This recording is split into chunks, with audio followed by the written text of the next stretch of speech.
যখন বয়স কম থাকে কত বোকা বোকা চিন্তাভাবনা থাকে, আস্তে আস্তে বয়স বাড়ার সঙ্গে সঙ্গে সেই সব চিন্তাভাবনাগুলো হারিয়ে যায়। তখন মনে হয় যেন কি ছোটো ছোটো বিষয়ে দুঃখ পেতাম।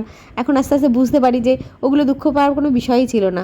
হ্যালো বন্ধুরা, আমি লিপি চলে এলাম একটা নতুন ব্লগ নিয়ে। দিনটা ছিল বৃহস্পতিবার, জুন মাসের 25 তারিখ। তো সকালবেলায় উঠে যা যা কাজ থাকে, মেয়ে স্কুল থাকলে সেগুলো সমস্ত কিছু করা হয়ে গেছে। মেয়ের খাবার ready, tiffin ready, bag tag সমস্ত কিছু গুছিয়ে দিয়েছি। এখন চাটা করে রেখে দিচ্ছি, দুজনের মতোই চাই এখন করি, কারণ বাবা উঠতে উঠতে এখন অনেক দেরি। মেয়ের দেখো ব্যাগপত্র সব গুছিয়ে দিয়েছি, কিন্তু মেয়ের আজকে ইচ্ছে হচ্ছে একা একা রেডি হবে। আর হাতে যখন একটু সময় আছে বললাম ঠিক আছে রেডি হয়ে নে, কারণ হাতে সময় না থাকলে তখন এই টিকটিক করে রেডি করতে দিয়ে যাবো না, তাড়াহুড়ো করে রেডি করে দিই।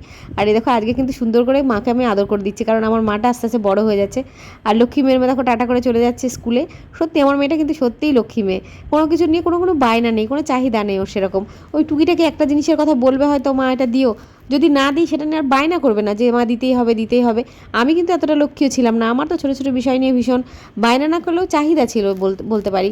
এখন অনেক বড় পর্যন্তও ছিল যে এই জিনিসটা আমার নেই, বা কারো কোনো জিনিস দেখলে পরে সেটা নিয়ে খুব দুঃখ হতো, আহারে আমার নেই কেন। তবে আস্তে আস্তে বড় হওয়ার পর বুঝতে পেরেছি যে ওই যে আমার জিনিসগুলো নেই, ওটার থেকে অনেক মানে আমার যেটুকু আছে তার থেকে অনেক লোকের তার থেকেও কম আছে। এই জিনিসটা আসার পর মানে যখন বুঝতে শিখেছি তখন থেকে মানসিক অবস্থাটা অনেক মানে মানসিক চিন্তাভাবনাটা অনেকটা চেঞ্জ হয়ে গেছে।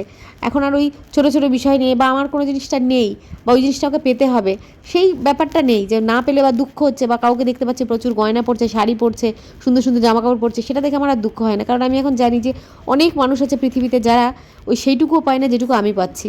তো সেই কারণে আমি পাচ্ছি না বলে আমার আর দুঃখ হয় না, বরঞ্চ আমি যদি কাউকে দিতে পারি অনেক বেশি আনন্দ হয়। এদিকে দেখতে পেলে মেয়ের বাবা মেয়েকে স্কুলে দিয়ে আসার পরে চাটা খেয়ে নিলাম দুজনে।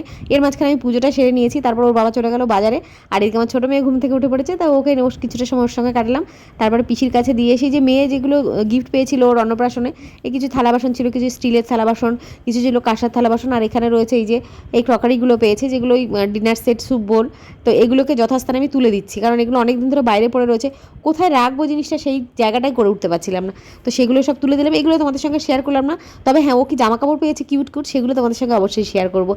ইতিমধ্যে দেখো অনেকটা সময় পেরিয়ে গেছে, আমার বড় মেয়ে স্কুল থেকে চলে এসেছে, ওকে স্নান করিয়ে দিয়েছি, ছোটোটাকেও স্নান করিয়ে দিয়েছি। এখন এটাকে একটু ঘুম পাড়াতে হবে, তো এটাকে ঘুম পাড়িয়েও দিয়েছি। দেখো ঘুম পাড়িয়ে চলে এসেছি রান্নাঘরে, কারণ আজকে বড় মেয়ের জন্য মাছের ঝোলটা আমিই করবো, কারণ আজকে হচ্ছে একাদশী।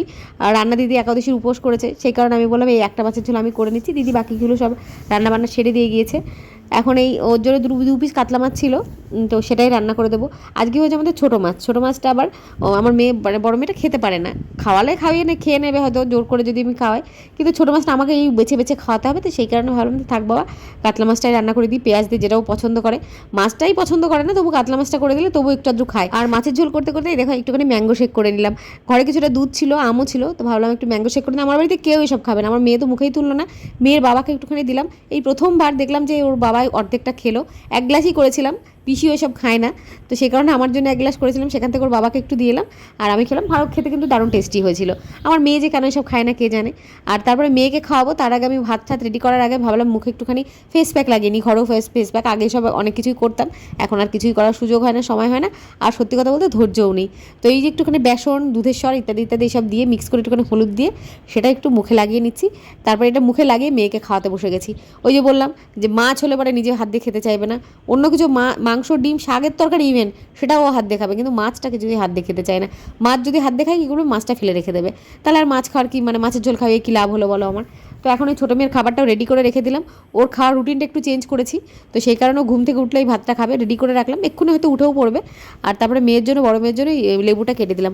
আমার বড় মেয়ের এটা রোজকার রুটিন, ভাত খাওয়ার পরে মানে দুপুরে খাওয়ার পরে ওকে একটা লেবু দিতে হবে, সে কমলা লেবু বলো মুসুম্বি বলো যাই হোক না কেন। তো এখন মিস্টার বিন দেখছে বসে বসে, আর ওকে লেবুটা দিলাম, আর পাশে দেখেছো টেডিটাকেও বসিয়ে নিয়েছে। আর এখন আমার স্নান করা হয়ে গেছে, এখন যাবো ঠাকুর ঘরে। এখন তো আমাবতী চলছে, তো ঠাকুরকে একটুখানি আম দুধ দেবো, আজকে বৃহস্পতিবার, সেই কারণে দেখো ফুলের দাদা ফুল দিয়ে গেছে, আর তার সঙ্গে একটা পদ্ম ফুল তো দেবে বৃহস্পতিবারের দিন, লক্ষ্মী ঠাকুরের প্রিয় ফুল। তো সেই জন্য প্রতি বৃহস্পতিবার একটা করে পদ্ম ফুল দেয়। আর দেখো আম নিয়ে এসছে ওর বাবা, আম দুধ এগুলো আনতে বলেছিলাম আমি, ঘোষ কাকু তো দুধ দিয়ে গেছে। তো আম দুধ দেবো, আমার শাশুড়ি মাও দিতেন এই সময়, তো আমি আমাবতীর মধ্যে দিলাম, আমাবতীর মধ্যে দেওয়া নাকি মানে দিতে হয় ঠাকুরকে।